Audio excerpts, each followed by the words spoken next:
La première chose, c'est rappeler simplement que sur le bâtiment, effectivement, le gros enjeu, c'est le bâtiment existant.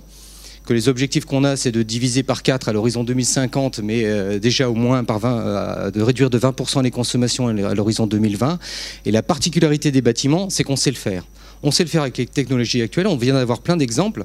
On sait le faire sur l'éclairage, on sait le faire sur le chauffage, on sait le faire en isolant, on sait faire des bâtiments passifs. Donc là-dessus, on a déjà la technologie, on peut l'améliorer, on peut progresser, on va progresser.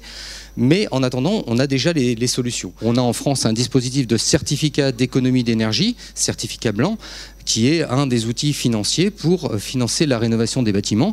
On a aussi à travailler très fortement un outil qu'on connaît peu mais qu'on espère développer, qui s'appelle les contrats de performance énergétique, qui se développent aussi dans pas mal de pays européens et qui sont assez intéressants pour financer et faire avancer cette rénovation.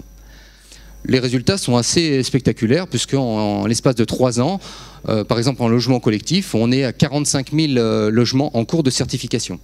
Donc on voit là, tout de suite l'effet d'échelle, l'effet de levier du label vers la basse consommation que tout le monde veut atteindre. On l'a évoqué ce matin, CM Biocity, on a dit c'est quelque part un label. Là vous évoquez la notion de label aussi. Ça veut dire qu'il y a vraiment un effet levier à travers le concept de labellisation ?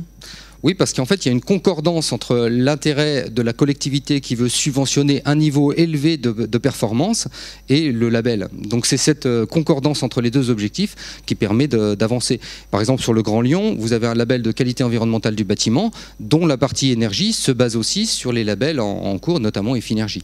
Donc on a bien une utilisation du label comme un effet de garantie de résultat par la collectivité. Donc vous avez bien compris les deux aspects, à la fois l'aspect stratégique où la collectivité doit avoir vraiment une vraie stratégie de long terme et de démultiplication, et de l'autre côté, ces outils dont on a tous besoin pour que la collectivité soit pas seule et pour qu'on travaille vraiment tous ensemble dans la même direction.